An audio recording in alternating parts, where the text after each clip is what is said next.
Okay, I am starting and the room is opening. I see 2 attendees and neither of them are board members, so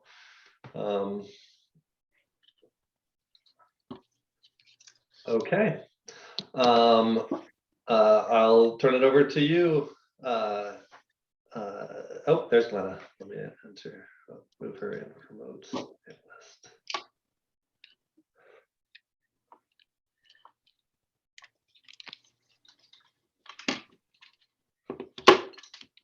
Oh, okay, here goes Glenna. Hi, Glenna. Okay. Hi, Glenna. All right, welcome everybody. We're going to go ahead and call the regular board meeting to order this evening. Let's kick it off with comments from the general public. Do we have anybody who would like to offer comments this evening? Okay, to the people that are in the audience, if you would like to comment, please virtually raise your hand. There is a button for you to raise your hand, and I will go ahead and promote you to be able to talk. And when we're done, you'll have 3 minutes. And when we are done with public comment, or you will be demoted and back into the regular audience. Right now, I see the name Thrive Hood River up there, and I will go ahead and promote to panelists. Okay, Thrive Hood River, you are up in the panelists. It's Heather. Hi, Heather. Hi. And go ahead. Hi. So I'm Heather Staten. I'm the policy director for Thrive Hood River, and I wanted to testify today to celebrate along with you the vote that you took yesterday. This has been a really long time in coming, but it's really exciting for the community, and I want to commend you all on that. You know, it's been a really long path to get here, and I don't know, 5 or 6 years ago when we were first looking at the property, the words that kept popping into our head was legacy park, that this would be something that would not just be great for the community now, but really pay off for future generations. And I'm so delighted that you're the board that took the vote to make this legacy for Hood River. You know all about the property. It's so large, it's so well located, next to housing, next to the urban area, next to the school. It's also just such a beautiful site with such possibilities. So I just want to thank you so much for sticking with it, for keeping an open mind. And I know it's been hard, like doing all that due diligence and feasibility studies and the money, everything. It's really hard. So I want to thank you very, very much for your efforts. And the other thing I wanted to mention is I know that you're going to need some money soon. So if you start a Parks Foundation and you want help with a kickoff party to start raising money for the parks, for this park in particular, but Parks Foundation in general, let us know. We'd love to be part of something like that. So congratulations. Thank you, Heather. I'd like to just also thank Thrive and the former Hood River Valley Residents Committee for all that you guys have done to help make this happen. And thank you for your very generous offer to continue to be a part of it. But I honestly think that a lot of this happened because of the hard work of the board, but also because of you guys. So thank you so much. Do we have any other public comments? I'm looking to see if there's any other public comments. No other hands are raised. Okay. Looks like there are no other public comments. All right, well then we'll just move on through the agenda. Has everyone had an opportunity to review the minutes from our June 16th meeting? And can I get a motion to approve? I move that we approve the minutes from the June 16th meeting, July. Oh, yeah, I'm sorry, it should be July. Right? July, yeah, July 16th. Ha, thank you. Oh, sorry. Yeah, it does say June. Thanks, Nan. No, actually, Dan, that is not a typo. We didn't have a We July did not have meeting. a That's July right. meeting, and it That's was right. June That's right. 16th. That's right. Okay. So it is the June 16th meeting. Can I get a second? This is Suzanne, I'll second, but it does say April on the screen, Mark. Yeah, sorry, on the PowerPoint. Yeah. I was being lazy and didn't think people could read the screen with the small text. But so- I do have the minutes, so I'll approve the June 16th minute, Thanks. or second, the approval. Great. All in favor? Aye. Aye.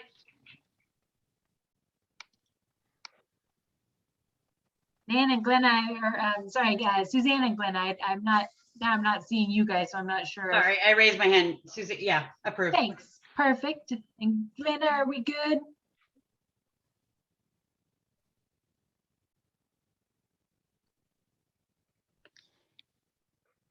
I think you must be on mute, Glenna. Oh, Okay, that's Oh. better. Hi, Glenna. Hi, Thanks. Okay, you're cool with approving the June 16th meeting minutes? Mhm. Great. Okay. Did everyone have an opportunity to review the August 3rd special board meeting minutes? Yes. And I move that we accept the minutes from Wednesday, August 3rd, 2021. thanks, Glenna. Can I get a second? I'll second. I'll second. Thanks, Dan. All in favor? Aye. Aye. Great. I think that's everybody. We'll move on to new business. We don't have any new business. Let's move on to old business. We'll start out with, Mark, do you want to take it away for the second reading of the proposed rate ordinance? you bet. So the rate ordinance you've actually seen, I think this will be your fourth time seeing it, but the second reading of the rate ordinance. And so this ordinance will go in effect for the next September for our new rates. And so you're very familiar with this document, but I can answer any questions if you have it. So far, it has passed on the first reading, and you guys made comments in the months before that. Can you remind us, Mark, so after the second reading, I think what's the step after that? The second reading, then it gets adopted with an ordinance or policies. They need to go through two readings in order to be adopted on two separate meetings. And so that's why we have the two meetings, or Okay. the two. And so at our next meeting, we'll vote to Oh. adopt. No, this is the one to adopt. Oh, this is the one to adopt. Okay, so Yep. we'll need a motion to approve the second reading and adopt the ordinance. Yes. Okay. I'll make a motion to approve the second reading and adopt ordinance number 2021-22, number 1. I'll Thanks. second. I'll sec. Go ahead. Sounds like Glenna seconds. All right. Glenn seconds. All in favor? Aye. Aye. Hi. Aye. Okay. We can move on from that to, Mark, this is definitely you. What's happening with our reforming strategy and timeline? Glad you asked. So I like to start every discussion about this with a timeline. And so right now we are in August, and we are talking about identifying and testing ballot items. This is one that I would have liked to have gotten a little bit earlier started in July, but we didn't have a July meeting. So I think that we can turn this around quickly though, but I've prepared a little sample survey and would like the board's direction and help in going through this to look at some things. So we've talked about the difference between polling and doing an online survey, and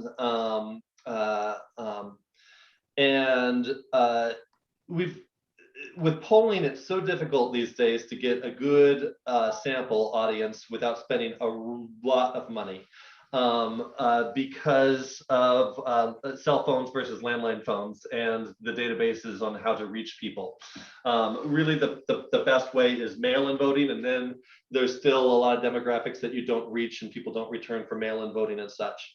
Online has its flaws too, for sure. It's really hard to get a very good distribution with online, but between our newsletter that we have and our social media and then other people sharing it, we actually had a pretty good response with our Westside Park stuff that we just did last month. We had over 550 responses in 2 weeks of having the survey open, which was pretty great, and got a lot of good information from that.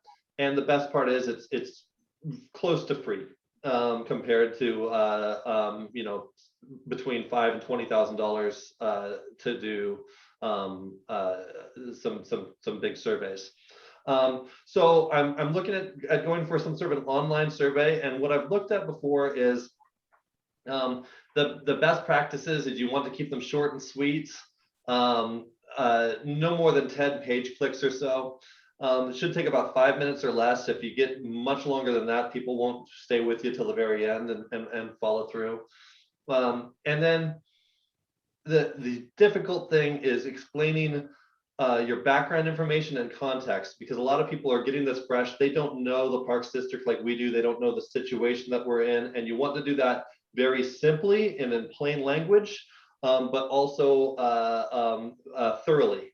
And so it's difficult to do, you know, to provide thorough information in a brief amount of time in simple language. But I've put together a couple things. And then the other is we would like to do these surveys in both English and Spanish, which we have been doing over the summer with our other surveys. But I'll just get right into it. I've put together kind of 4 background slides and then 4 kind of survey slides. And I think we've got room for a couple more if we need more background or if we need more survey questions. And so the first one would just be kind of a history, just to let people know the district was formed in 1990 to save the swimming pool. In 1996, the voters approved a measure to increase the scope of the district to include developing and maintaining parks without increasing the tax rate. Since then, we've added Indian Creek Trail, Westside Trails, and 7 other trails, including the skate park and Odell and Park and Community and Golden Eagle Park. Just to kind of let people know like who the Parks District is, what we do, and kind of how we've gotten into this situation where we have such a low tax rate with all these other things that we do. And then the next one is kind of the current situations. The pool is failing. The Parks District's, the way I worded it, I don't know, you know, maybe you could help me a little bit with this. Parks District is at capacity for maintaining our assets, and we need to keep up with the growth of our community. And then this one's kind of difficult because we're not there yet with community education, but we will be taking it on. So I worded it, the school district will be funding the Parks Districts to manage youth sports and community recreation for 3 years without new funding.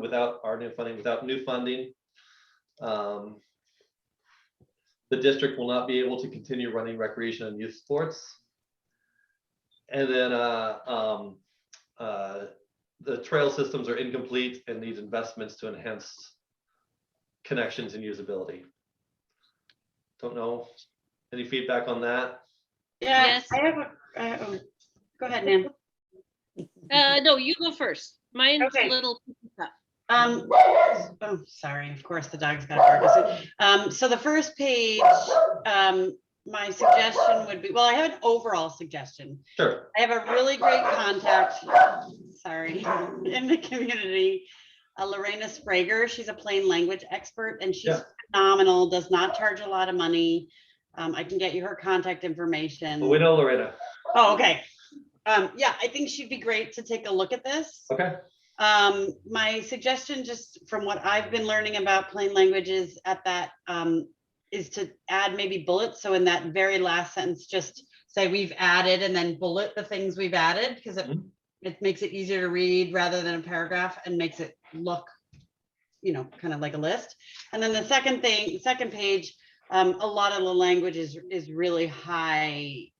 I mean, I'm not even, I know what you mean by the second one, but I think there's got to be better ways to say it. And I'm happy to offer those suggestions. I'm sure Nan has comments, but I think also Lorena would be if you tell her what we mean by that, she would be good at giving you suggestions if you're interested in that. So- Otherwise, Suzanne, would you Yeah. repeat for me who that is? I didn't hear you for the, her name is Lorena Sprager. She's a plain language expert.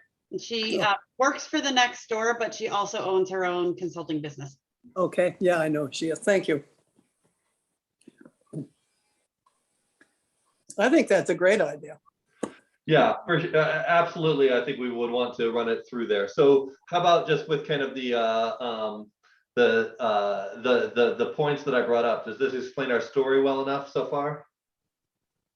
I think it looks good. Nan, I'm interested in what your comments were. Well, go back to the first slide. Sure. I really like the idea of the bullet points. People are not willing to read very much. I also think you should, like, in 1996, voters approved a measure to increase the scope of the district, whatever. And then you should put a period after trails.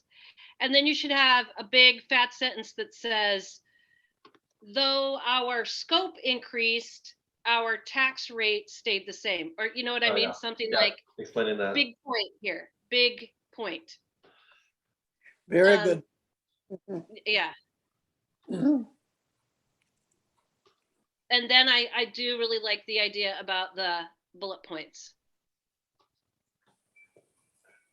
And I also love the idea of taking it to Lorena to get the words as clear and plain and simple. Like, I don't think independent organization, to me, that's not important to the public. I would just say the district was formed by voters.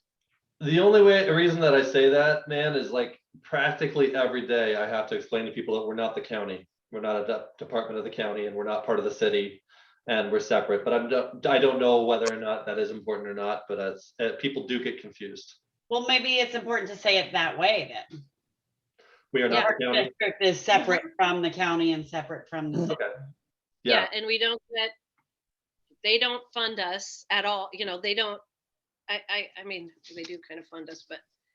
Well, I mean, it's- the taxes fund us and their money goes in for that, but it's Yeah. specifically for us. We're more like a port district or a school district or the library district where we're independent. I'll figure out another way to put that.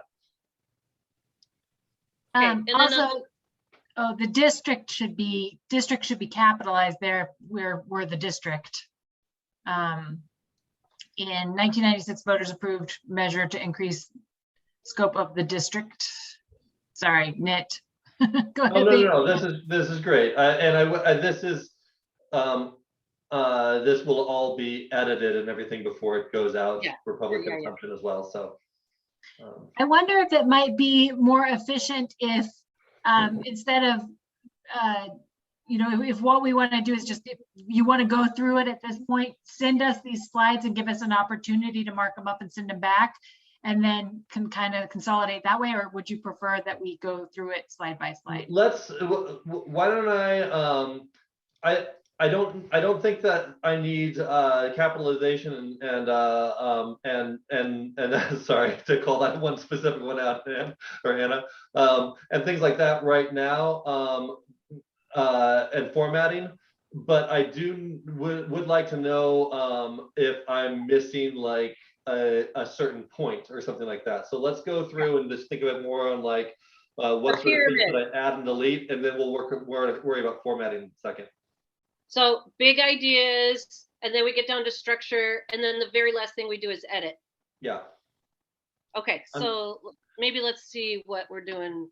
Yeah, Okay. we saw that one. So this one's kind of current situation. Is there anything else that briefly on a slide that somebody can look at and absorb in less than a minute? We'll know. That should be the Parks District is at capacity for maintaining. Mm-hmm. Yeah, and without instead of with, but that's again editing. Yeah, I love the idea of going to a plain language expert, and I think that while we understand what it means when you say the pool is failing, I think the general public probably doesn't understand, because I mean it's falling apart, but I don't think it's failing. I mean, people swim in it every single day. I don't know that might be like a term that there might be a way to wordsmith that I think differently. the picture gives a great example. Yeah. The picture is fabulous. You could say But I something agree. like, the pool is in dire need of upgrading and repairs. And also, I really am not sure people understand what it means to be at capacity for maintaining our assets, what they mean by, what we mean by assets. So again, I think that's something Lorena would help with, like, Yeah. Yeah, you know, you're talking about maintaining the parks, maintaining the pool, you know, you might have to state it specifically in a simpler way. Okay. I think it'd be better to say the district will be taking over recreational programming, or what was formerly community ed, so that people understand what we're doing. Instead of saying school district will be funding the parks district to manage youth sports, I think it's better to say that, you know, that our district will be taking over what was formerly community education and providing recreational programming to the community, including youth sports and recreation, or however we can wordsmith that too. But I don't think the whole point, it's confusing to state that the school district is providing us money because we're asking them for money. So if we're getting it from the school, why would the voters give it to us, right? yeah. True. Yeah. Yeah. I don't think you need to say formerly community ed. It's still going to be community ed, right? Well, we're I mean- thinking about changing the name to community recreation, so it's somewhat close, but more like we're Parks and Rec, and they were school district education. So which is more in line with what other recreation departments do. I don't know, maybe we want to hang on to the old branding because it's good, but But that's what people will recognize. So if we just simply say, we hope to take over community ed from the school district, then they'll know what that means. mhm, Or parts of community ed, or whatever it is. yeah. I do think that eventually we'll need to explain if we take it over, say in another month or two, take on community education, but then this vote doesn't happen until May, people will wonder Yeah, why we're already doing it, why we need more money, but maybe that's something we'll explain later. That's why I put the other thing in there about how they're funding us for 3 years. When will this survey happen? Probably pretty soon. We need to have, back to our calendar. We need to have finalized ballot items somewhere in early November. And so over the next couple months, we need to be making some of these decisions. And so I expect in October, at our October meeting, we'll be looking at results of this survey and talking about what sort of things we would like to put on there so we can get ready to make some decisions on what all is going into it. Thank you. So yeah, the community education thing might be ironed out before the survey goes live. More on that in a little bit. Okay, and I will send this out to the board once I've completed it. So this isn't your last chance to make comments on these things, but this is helpful for me creating it before it goes out.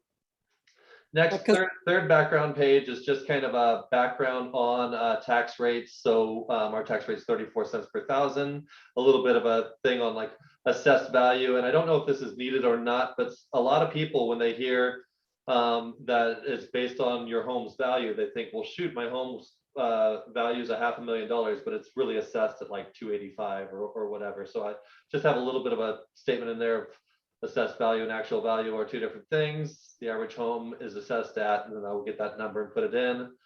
And this is an old number, but I can get this updated as well. But the average household currently pays around $8 a month for Parks District services. And then I think this graph is another one of these pictures, tells 1,000 words. where it really shows the people how low we are compared to a lot of other agencies. Because that's the question I always get is, hey, I was in Bend this last weekend, why can't we have what they have? And it's just like, well, they pay for it. They're at $1.60 per thousand. I think the graph is great, especially because Wasco's in there. Yeah. Yeah. Yep. Any comments on this one? And then the last background page before we start getting into questions, is the plan, the reason that we're asking them this stuff. So just prepping them for the questions in order to keep up with growth and create a better future for our community. Parks District is planning to reform our district at an increased tax rate. We would like your help. We would like your help. We would like your help in shaping. Shaping ... We'll just have to finish that sentence. But just to kind of give them a prep for like, that's why we're going to start asking these next questions.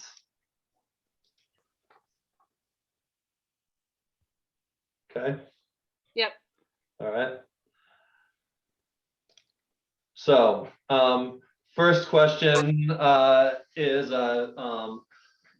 please rank the priorities for, and what I did was put in a list of different things that we think we could do with an increased tax rate. And I'm interested to know if there's other things that we think would resonate with people, and then having a little dollar amount afterwards. And I don't know if I need to create a key for this dollar amount that kind of says what they are, but that way people know that there's a difference between saying that we're going to rebuild an aquatic center and community center versus developing a dog park. They cost far different amounts.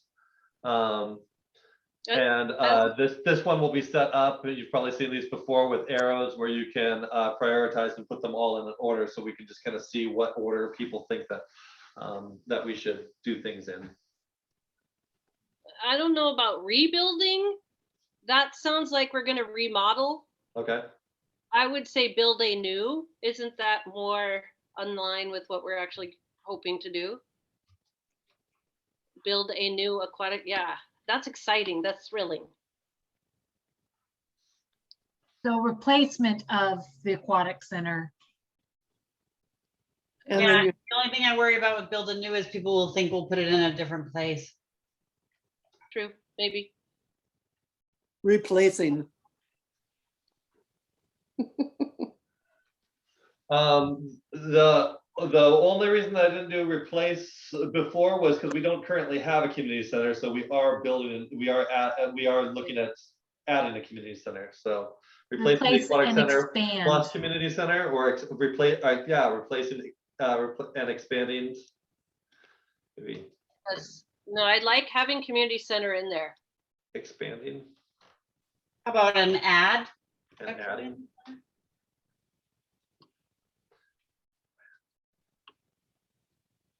Yeah, Additional or added.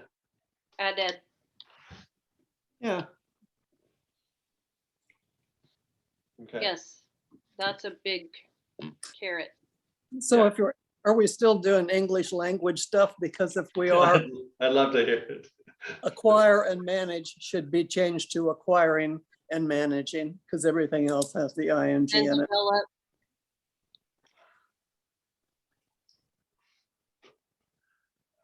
Managing and developing, I mean, Develop up top. Yep. And down here.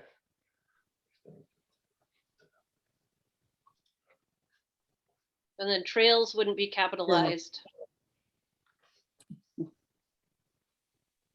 I mean, this is editing. We can do that later. That's well, thank you for saying. And I'm just so you know, I'm not making every single change right here. I'm recording this, and I'll be going back and making changes as well.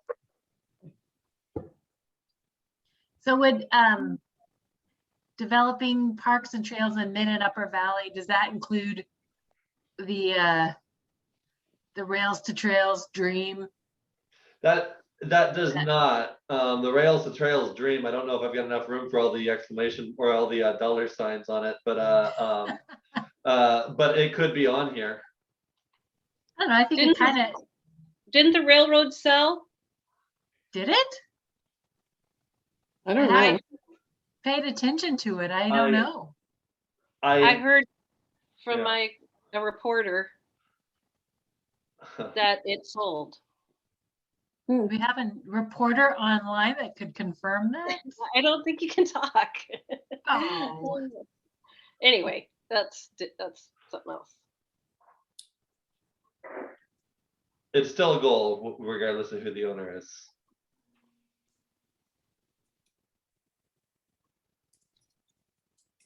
I think this it- looks great. So I'm just I gonna do add too. rails to trails as and I'll work it out later. Rails to trails. And Mark, I assume we do the same thing where we'd get it translated into English and Spanish? Oh, yes, Cool. yes. Okay, I'll move on to the next one. So are you gonna put real money in those dollar signs? It's so hard. What I can do is I could do a key that says like that these things are, under, between 100,000 and 500,000 and between this and between that, and to kind of give people an idea, but I don't want to throw actual estimates in there because you'll see in a bit that we're going to start asking people about what they want to see in the Aquatic Center too, because the Aquatic Center there's a big range in what the Aquatic Center could be depending on what we decide that's going to be. He's a good idea. Yeah. Okay, so we'll just write add key.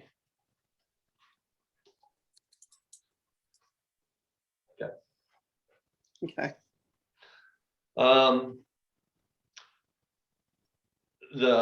So this one was actually taken from our master plan, and we had asked this question a few years ago, but the answers are a little stale. So, and I can update some of these numbers because some of the construction numbers might be a little bit different. But this is where we're kind of asking what level of pool replacement people are interested in.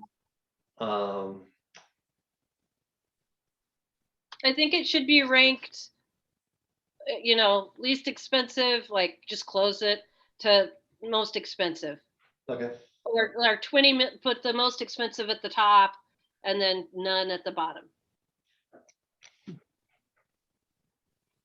Because it's kind of weird, like this biggest, nothing. It's the pacing is a little weird. Yeah, gotcha.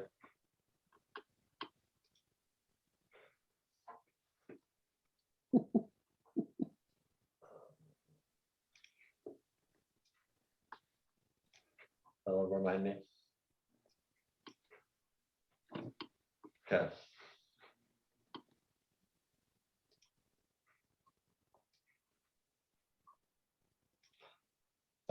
Any other comments? All right. Next one is just kind of the golden question of, right now you pay around $8 a month. How much more would you be willing to pay? This might need to be changed. This was what the old one looked like. It might need to be changed to be higher than that. Well, it will need to be changed to be higher than this. If remember the last time we looked at the rates were if we wanted to build the new pool and a couple other things that were much higher than this. So I think it's confusing that it says your public recreation agencies. Is that us? that is So I think, the districts. yeah. The reason we said the district public recreation agencies before was this was for the multi-jurisdictional master plan, and we were trying to let everybody, it was a kind of a survey for all of us, but since this is a survey for us, I can change that to being singular, just us. The district is working.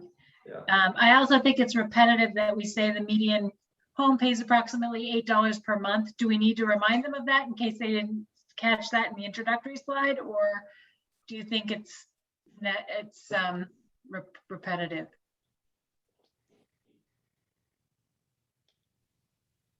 It might be somewhat repetitive, but it's a pretty small little reminder to be on the same page right before we get into how much extra they're willing to pay.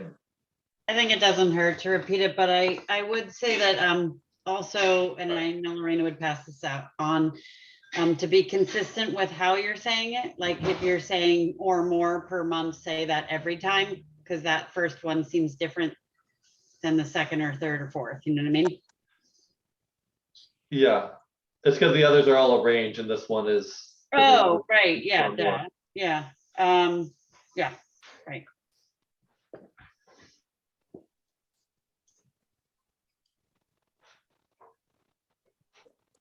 And then I guess my other question would be, do you ask, I don't know which is better. Do you ask how much they would pay or how much more? And the more, you know, like, I wonder if people, you know, it's, you'd have to maybe, I don't know. Might be two different ways to ask it. I don't know which way is better, but just a suggestion. to Think about. Yeah. Okay.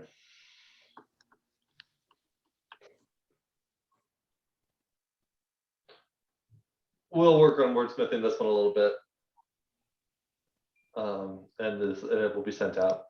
And then the last one is just kind of an open-ended. We actually got a lot on our last survey, a lot of really good comments from people, which was interesting because a lot of times, me personally, when I'm filling out surveys, I love the check boxes and I don't like typing stuff in, but that was the most interesting stuff to read through, was all the stuff that was typed in. So just like, what else are you interested in? What else would you like to support?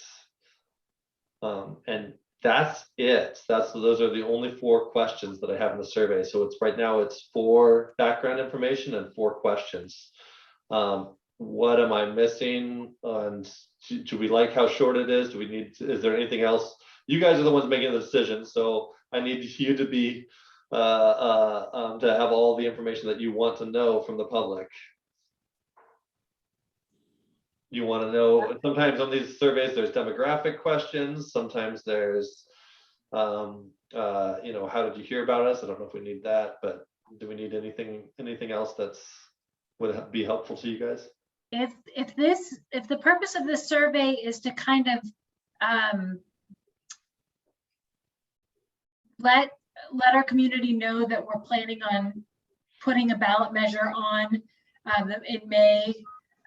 Do we need to, we don't want to go into too many details, but I think that early on there was something about reforming the district. Mm-hmm. Do we get into or kind of glaze over the fact that it would be a linked ballot measure where we would dissolve and reform? Or do you think that that's too complicated for what this survey is trying to accomplish? I think that's a story for another day. Okay. Agreed. What we're trying to do here is to see what they think, so we know how much to ask for, right? You're right. Okay. And what they want, and what they're willing to pay for, to guide our decision making in our ask. Mm-hmm. It might be nice to have just an open-ended question. Is there anything else you'd like the Parks and Recreation Board to know? I mean, you could be opening up a can of worms, but it'll be interesting to read. Yeah. Well, doesn't this kind of do it? Maybe just a reword. Yeah, I mean, I can either reword this or I can do a second one with. what they'd be willing to support, but maybe I was just thinking an open-ended, like, what else do you want us to know? Say thank you, say, I don't know, whatever, you know, something, just an open-ended option for comments. Maybe that's just the 3rd one on this, so people can put whatever they want in the box. So what else would you like us to know? Yeah, any addition, or sometimes it can be like additional comments and then you just leave it empty, right?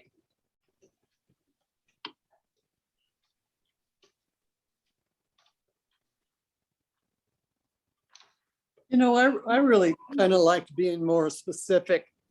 Additional comments, I never comment when it says additional comments. I really think it's better without it, or so that they can just answer that second question. What are park services and amenities would you be willing to support through increased?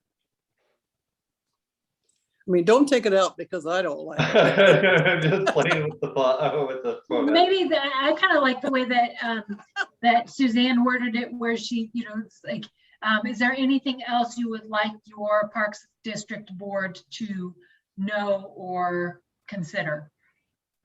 And then it's not just the open-ended additional comments, but it's like, if it kind of, helps people think about what they'd want to tell us.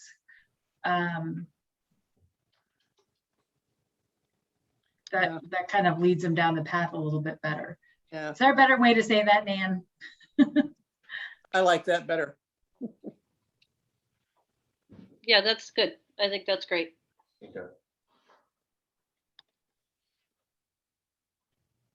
Okay, well, that is it. Those are my slides on the survey. We will start building this survey and playing around with SurveyMonkey and seeing how we can do it. And I'll be able to send the board links to it. I'll remind you that we won't be doing any discussion online about it, but you are allowed to send me a direct emails stating what you like and what you don't like and that sort of thing. So you can comment directly to me, but not a reply all comment to everybody on it. And then I will revisit it with the board at a later date. I like it so far. All right. I have one other question related to this topic, which was the timeline that you presented showed that in July we were to have identified our friends group. Yes. We are Where not. are we, and what do you need us to do to get caught up on that? Thank you. Very great question. We have not identified that, and that is something where we do have. There's two of them on there. There's also the Start Forming Community Political Campaign Committee, and we had talked before about kind of the two-pronged approach of having a group that's specific just for this ballot measure, and then a group that's kind of specific going a bit longer. We have been working with some different groups over the summer and talking to them. We just heard from Thrive Hood River a moment ago about their interest in helping out with some of this. And a friends group. I've also heard interest from the Protect Our Parks group of their interest in it. So we are developing some groups that are interested in helping, and so we do need to form some meetings of probably 2 board members, not so that we don't get over a quorum on each of these different groups to form to do some subcommittees. And I believe we've already decided who those subcommittees were at our May meeting or our June meeting, and I can go back in the notes and email you guys with that. And there's also some consultants, local consultant work that we would like to reach out to some local people that have ran ballot measures before and talk to them. So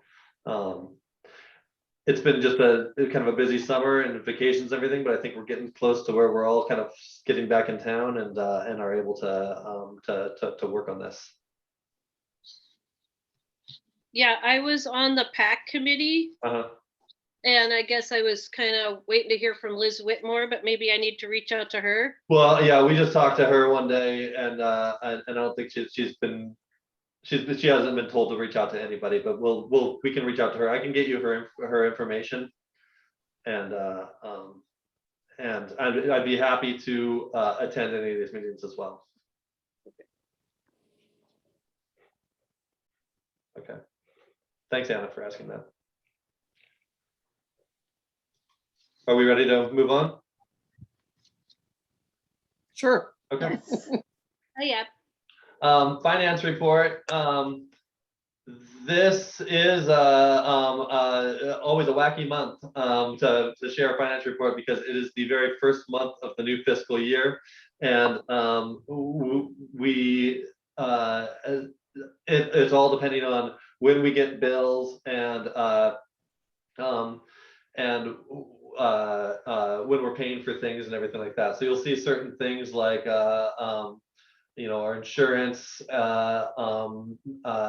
liability insurance and workers' comp being much higher than everything else. That's not because we spent that much more this month. I mean, it is, but it's because that's when the bill was due for the whole year. And I think on our workers' comp, and we prepay for that for the year. So there's certain things like that that are a little out of whack, and they all start to even out throughout the year. Really, there's nothing too crazy about this first month, and a lot of it is just accounting stuff on like when stuff comes in and when we pay it. That comes in a little bit different and weird. Property taxes, you'll notice in the revenue that property taxes have not come in yet. That just hasn't been reported by the county yet. Usually it is monthly. We also don't collect as many property taxes during the summer as we do. Property taxes usually due in November, and so they come in really hard in November and then come in trickle in throughout the whole rest of the year. So there's a couple things that are just a little bit funny with the way it's coming in, but I promise you in the next couple months it will all start to look more familiar with what it looks like on a regular basis. Nothing's changed in the improvement funds. And SDCs are continuing to grow and looking good.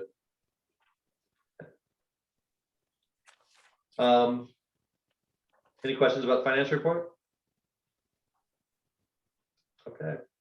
Director's report. We've had a couple of really cool work parties over the summer.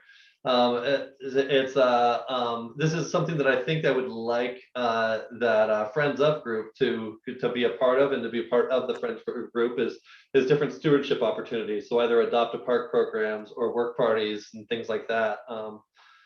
The volunteer work party, this one in particular that you're looking at was in Odell Park. And there is a summer camp that the next door runs.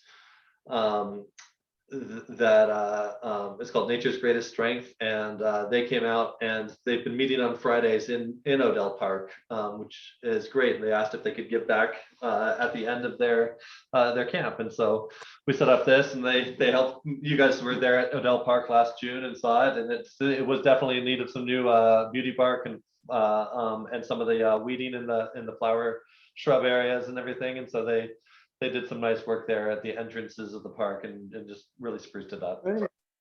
The other neat one that just happened last week was out at Morrison Park. The Protect Our Parks group had about 5 or 6 people that volunteered, and they just went to town on blackberry bushes and poison oak and a lot of the stuff, and got to where you can see the stream again, and that park is looking a lot better. That the vegetation was really starting to kind of start to choke in some of these areas. So we'd like to try and plant some trees in some of these areas and kind of revegetate that with some native species.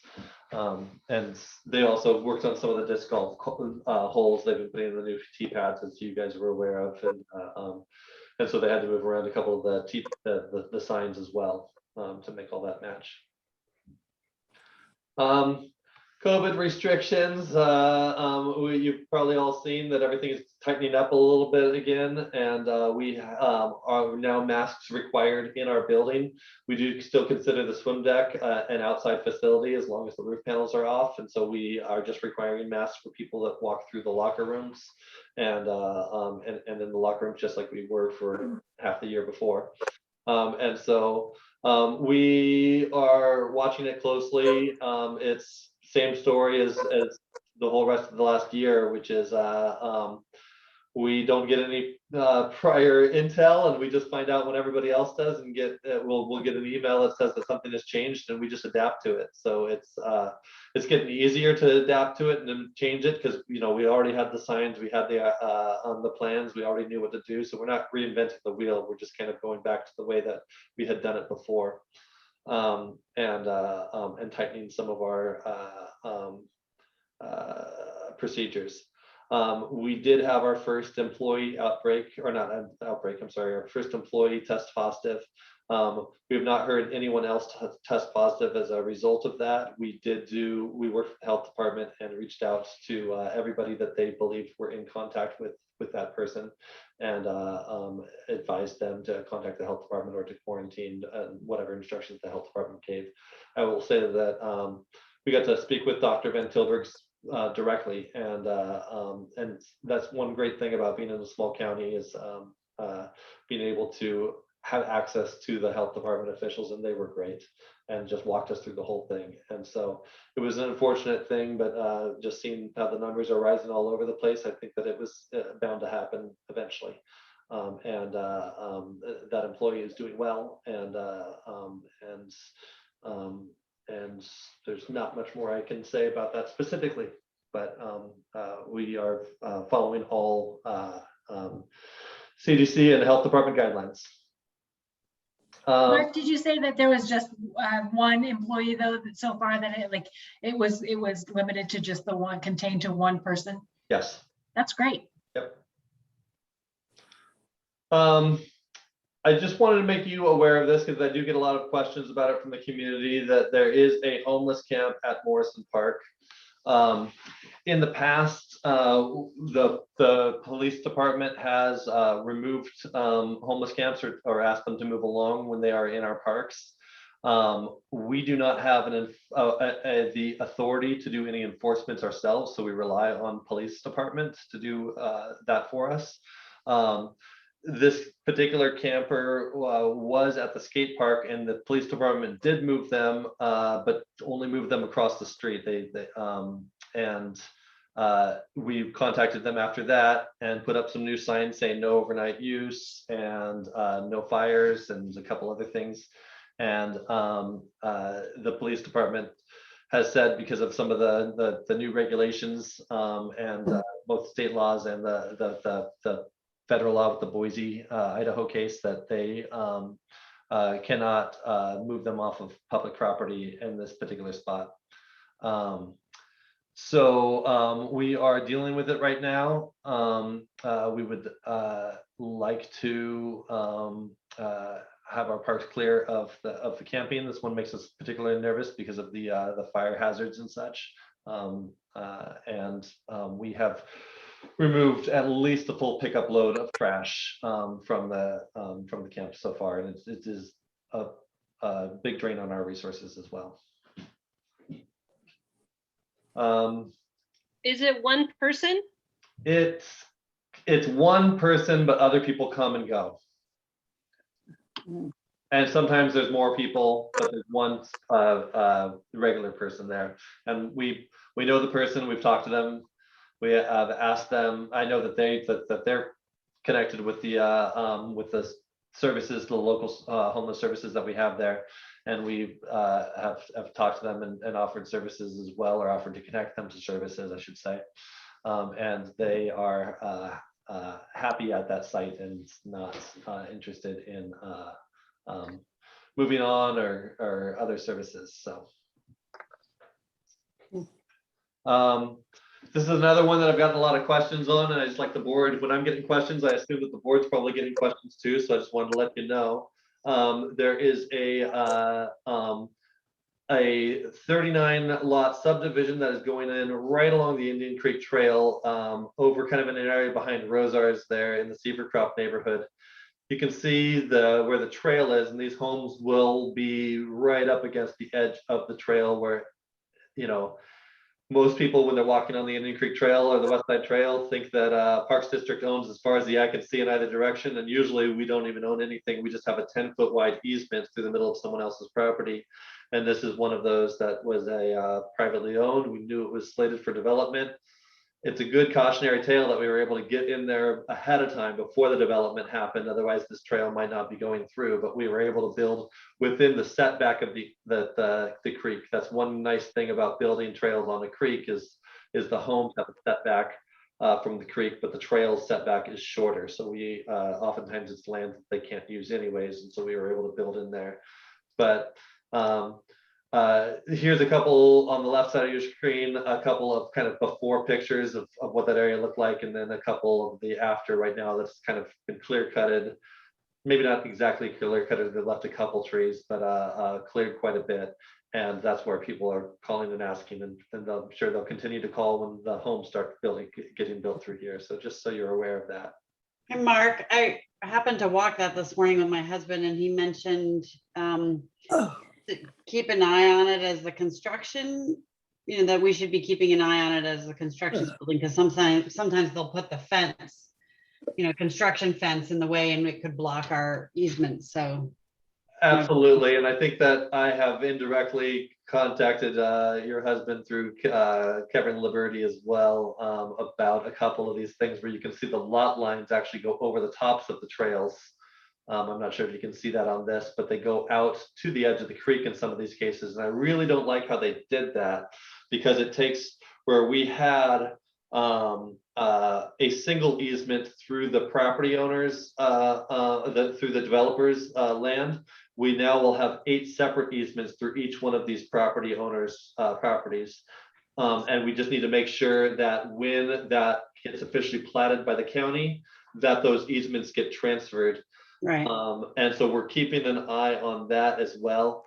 This is kind of the same situation that we got over in Arrowhead Drive, where the Hannell Development gave us the easement, and then when they put in the lots all went across there, and now we have, I think, 5 different easements across people's property for the Indian Creek Trail there, and that one did get transferred when we did that.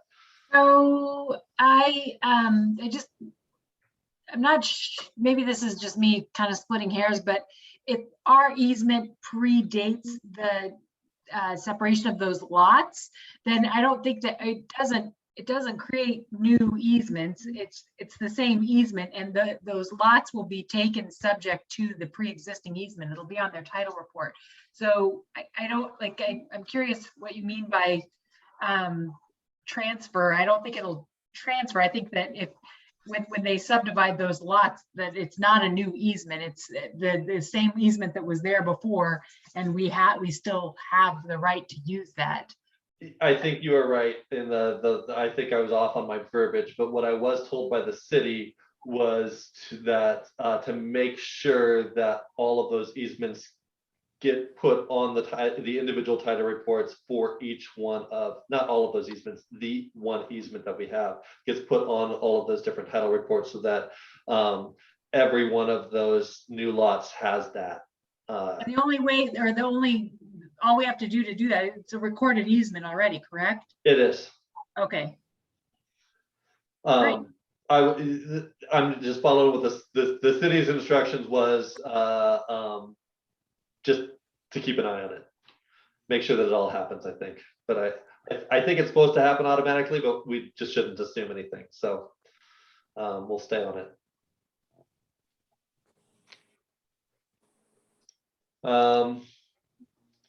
And then, oh, I didn't include pictures. I meant to put the pictures in there. They are on our Facebook page, and it was our most popular Facebook post of the year. Even more popular than my Bernie Sanders Facebook post at the inauguration, which I thought was outstanding. But Naomi Frisbee turned 100 on July 9th, and Naomi Frisbee has been using our pool for decades for water aerobics, and she is great and just a real firecracker. And she still comes every week to water aerobics. And her family actually came. She had grandkids in the water doing water aerobics along with all the other senior water aerobics people, which was really fun to see. And then they threw a party for her out here. There has been a push from the community, including a previous board member, Art Carroll, to do something to honor Naomi Frisbee. And the question is, can we give centurions a lifetime pass to the Aquatic Center? So when somebody turns 100, they get a lifetime pass to be able to come swim here. And that is something that I checked with Ruben today, and he said that he believes that as an honorarium, it is within the board's authority to do that. And so I was going to check with the board and see if you thought that was a good idea. I think it's an excellent idea. Absolutely. What do you guys Sure. think? Yes. Love the idea. I have Great. a grandmother that's 102 and was in the pool up until 6 months ago. So yeah, All right. definitely. Love So the- can we call it the Naomi Frisbee pool pass? Yes, we'll Just, call it you get a Frisbee pool pass when you turn 100. that. Uh-huh. And I think, could we get it printed up on a Frisbee? You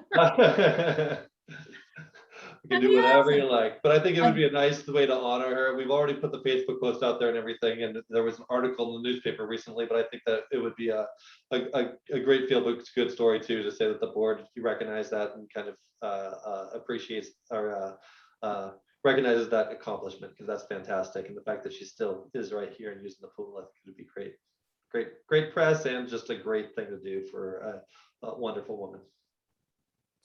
I'll entertain a motion. Make a motion to set up a Centurion lifetime pool pass, or however you want to, free. I Can we start it at 80? Yeah. I was thinking that too. I mean, 95, even I'd be okay with. But if we want to honor Naomi, we can start here and think about another upping it next year, maybe. Yeah. Okay, I've got a motion on the floor and a second from Glenna, I think. Great. All in favor? All in favor? Aye. Aye, aye. All Great. right. Yeah, thanks, Mark. Make it happen. Yep. Well, that's what I do. All right. And then last I want to talk to you, give you some more details on the community education. I was hoping to get an IGA ready for today, but we're not quite there yet. We're very close. But I thought I would go over what sort of things that we're talking about with the school district right now. So as part of the transfer of community education to Parks and Recreation, of course, I mentioned before, but we're talking about youth and adult sports and the community recreation programming. So right now they kind of do 5 different things, and they've done the concert in the park series, the concert and the movies. They've done the preschool program and after school program, and then adult education and recreation, and then this youth recreation and youth youth and adult sports. And we are looking at just taking that last part. All of the others have been kind of divvied out throughout the other areas in the community. But with this, the school district would transfer some of their assets. They have a trailer that has some sports equipment and a lot of different sports equipment. They will fund 2 positions for up to 3 years. And that funding will go away if we do pass something like a redistricting. Once we start receiving the money for that, we would no longer be collecting that, but they are able to fund it for 3 years for a recreation supervisor position and an assistant administrative assistant. It would give the Parks District or the community recreation programs priority use over school district fields and facilities right behind district programs. That would be the district, their sports, and we wouldn't get the football field over the Hood River High School football team. So their programs and things that they run. But it's a great spot to be, because we would have priority over all other rentals or any other private groups coming in to get fields and classroom space and theater space and things like that. The timeline for this is the IGA is being developed right now and could be ready in a week or 2. The school board meetings, they have one on the 25th this month and on the 8th of next month. Our next board meeting is on the 15th of next month. And as soon as both boards have approved the agreement, we'll be able to move forward with hiring positions and start putting policies in place, which lines up to us being hopefully close to having things ready this winter. And usually winter is about the time that you're doing programming for the spring and summer. So to be able to do summer programs and such. I was hoping to be able to be ready in time to do youth basketball, which is a pretty big program.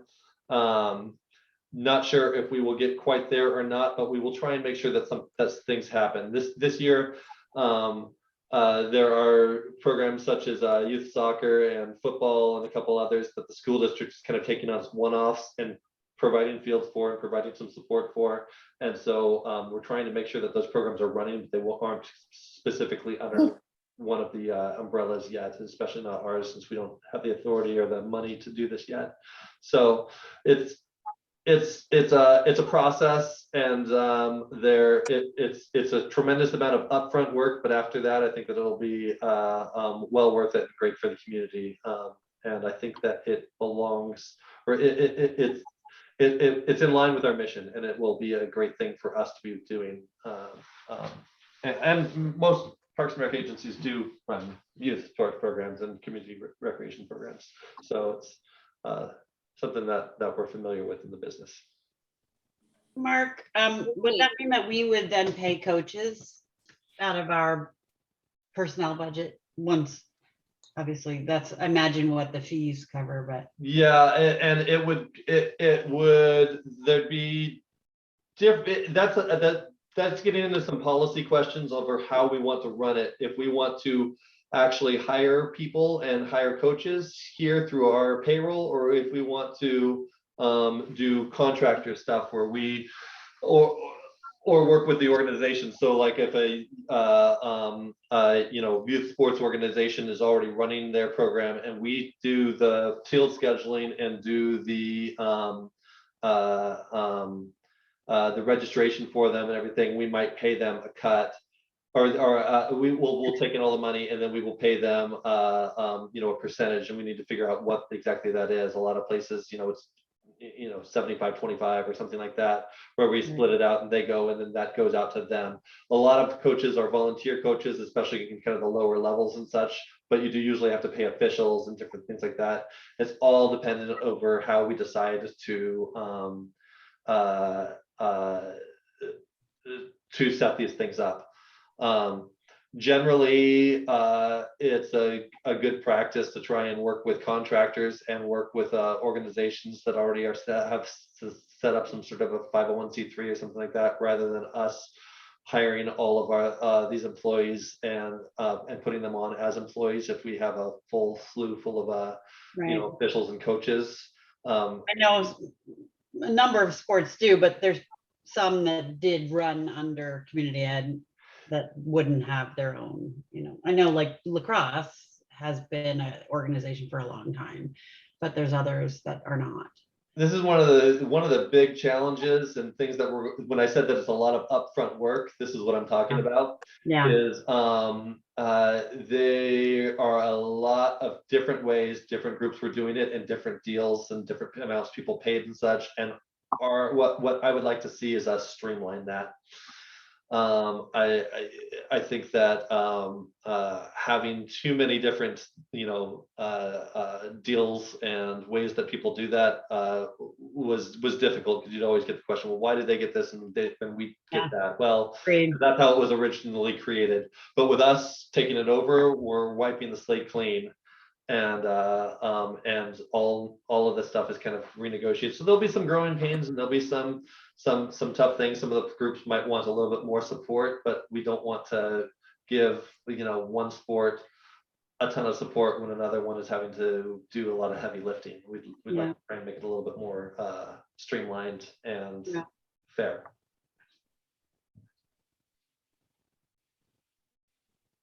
Any other questions? I'm just curious, overall, do you foresee us needing to supplement, besides the two positions, to supplement the overall program with funds?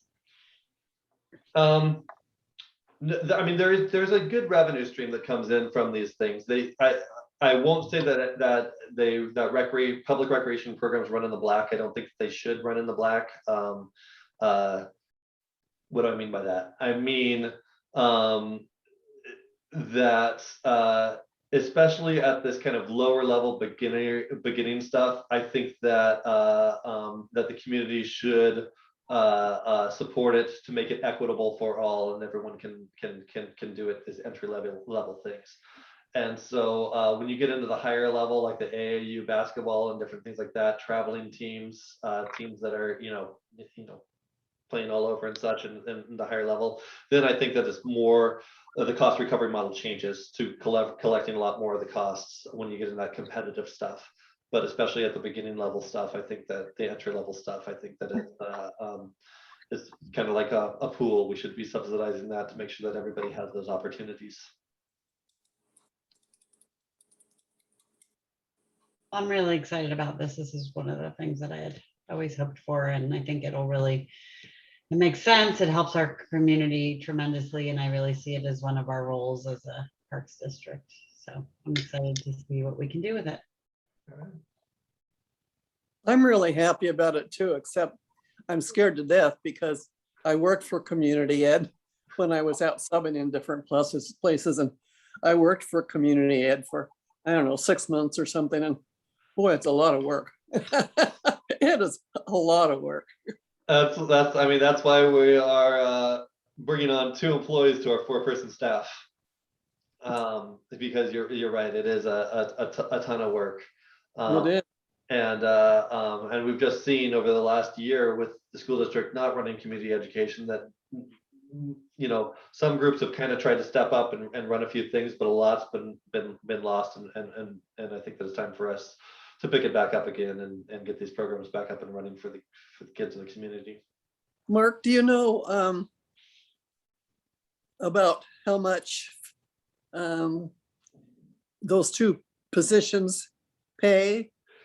Around $170,000 a year will be going to all of it, and I could break that out for you and take a look at the IGA and see what exactly that is for each of the positions. But we're doing some estimations there based on the burden rates for these types of positions and such. And we're actually going through a study right now with a HR consultant group called Troop to look at these job descriptions and price them properly. Yeah, I just wondered how much we would have to absorb when those 3 years are up. Well, yeah, right. Well, right now it's about 170,000 per year is about what we think that this program is going to run, but that's outside of the revenue that will be coming in for it too. Yeah. So we will be crunching all of those numbers as we put in a dollar amount in the survey information, and for everyone to know as we're putting out the voters the information for our ballot measure.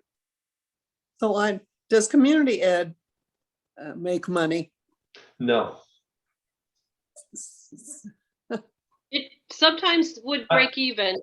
Yeah, when you say make money, yes, they bring in a revenue. They don't make a profit. They are subsidized much in the way that the pool, you could say the pool makes money in one sense, because we do bring in a revenue stream, but we don't operate in the black. We as taxpayers subsidize the pool in order to keep it accessible for everybody. Okay. There are some parks and recreation agencies that do try and run their recreation programs completely in the black, but I believe that community members get left behind when that happens. It turns into more of a business. And then it begs the question, why do you have the government doing that instead of just private industry running those sorts of things?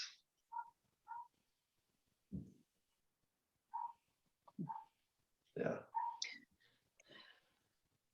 A lot of philosophical questions when it comes into cost recovery models and such, and you'll probably be hearing more of that in the future as we start to create those things of at what levels should people pay and what levels be subsidized and things like that. Yeah, great questions. Anything else on this before we move on to aquatics? All right. I'm excited we're working on it. Thank you very much, Mark. Yeah, you bet. So aquatics report. It's been a crazy summer with aquatics, but we are getting close to the end of summer and putting the panels back on and the shutdown. There have been some questions with the with some of the regular users here at the pool and swim team and such on if we can push back the putting the covers on into October, kind of like we did last year. And there is a way we can do it, but I'm going to go over kind of some pros and cons here and why we've decided that it's best if we do September. So if you remember right, last year we pushed everything to October, and things were a little bit different last year. Last year there actually were different regulations for indoor and outdoor swimming. This year, so far the regulations are the same besides the mask mandate of having to wear a mask, but masks are still okay not to wear when you're in the swimming pool. You'll just have to wear it when you're walking around on the pool deck. Last year when we did that, we only closed for, I think, 5 or 6 days instead of the full 2 weeks, and we deferred a lot of maintenance that year that we didn't do. Of course, we were closed for a lot of the winter, and some of the question is, well, why didn't you do that maintenance during the winter? There's a lot of things that we have to do in the summer, and here's a couple pictures to kind of show. There's a lot of, we need to do a lot of light bulb changing and a lot of tent repair on some of the inside panels, and we need a genie lift in order to do that. The only way to bring a genie lift into this building is through the side walls. We have to remove a fence and come in through the side of the building, which we can't do when the tent panels are up and in place. We also have to, we didn't do this last year, but we have to lower the pool level and clean out grates. And so those are things that we have to do when things are closed. And then if you remember right, the women's locker room was resurfaced, and the men's, we did not have time to do the men's because it took them too long to do the women's. And so the men's is in need of refinishing, and that has been scheduled for about 6 months and will take at least a week to do. And we would like to have a full week cure time too. So we have that scheduled to start right as we are starting the shutdown. This is just a small list of things, and some of these things are very small things, and some of these things are very large things that we need to do during shutdown. So it's for sure not a break for us. It's all hands on deck. As many staff members as we can get are out there working on these things. The summers are always hard on this pool, and the amount of maintenance that we need to do to keep a 70-plus-year-old facility and pipes and everything running this is the time of the year to do it, and to kind of get the pool ready for the whole rest of the year. Couple other things on the aquatics report. We are not unlike, we've actually been very fortunate so far this year to have some good staffing, but not unlike a lot of other places in town, we are struggling with staffing right now, especially as our kids are going back to college. And we may need to start adjusting our hours, opening later in the day, or maybe closing earlier, or maybe if it comes to it, we're hoping not, closing 1 day a week. We are more and more often right now having our supervisors having to go out there and lifeguard when we don't have enough lifeguards to run things right now, and we're okay with doing that. But when they're doing that, then there's jobs that they're not able to do,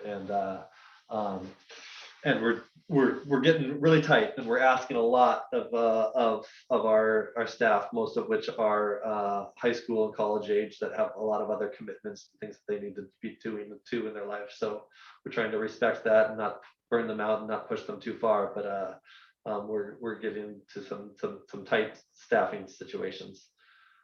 I think that's about it for what's going on. Our numbers and revenues looking better this summer than it did last summer, obviously, because we can allow more people into the pool. We are still being very careful with that, and there have been a couple times this last weekend when we had limited lifeguards, and we actually capped it at a certain amount of people in our open swim so that we weren't bringing in too many people for how much staff we have. We also did have to close 1 day last week because of the smoke was over 250 AQI, which is unhealthy for all population. So we decided to make the call and close it on last Friday. So, any questions? Yep. How's the chlorine supply? Chlorine supply is good again. we averted a disaster there. We were able to stretch things out long enough, and luckily had a little bit more supply than we needed, and it started coming back in again in early July. So getting deliveries.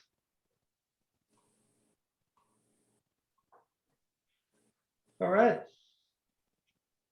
Well, I think that that is it for the regular session.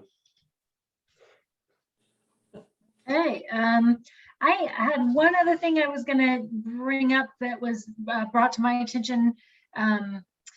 Just a suggestion, and it kind of goes to one of the things in your director report about, I think you mentioned with the Odell Park and Morrison Park volunteer work party, something about planting new trees.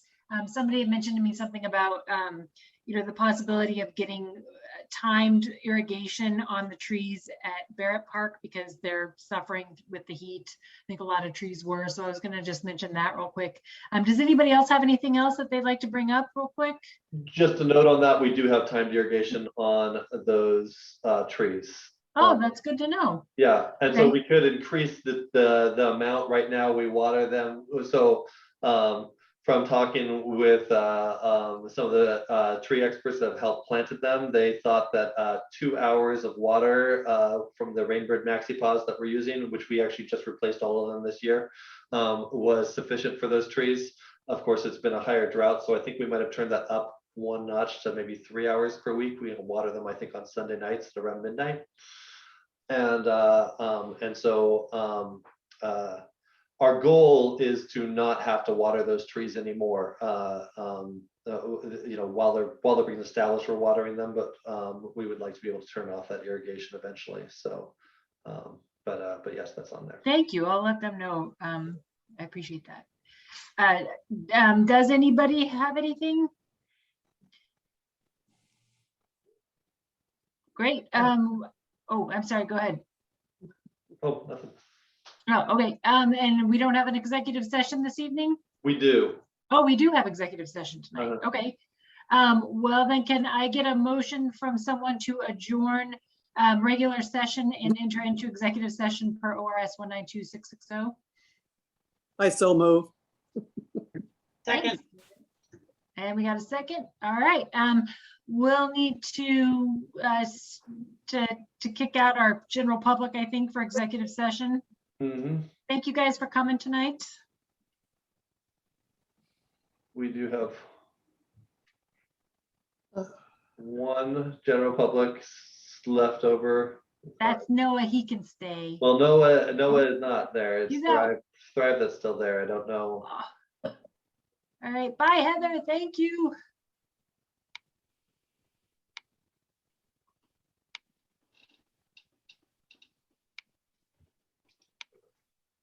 All right.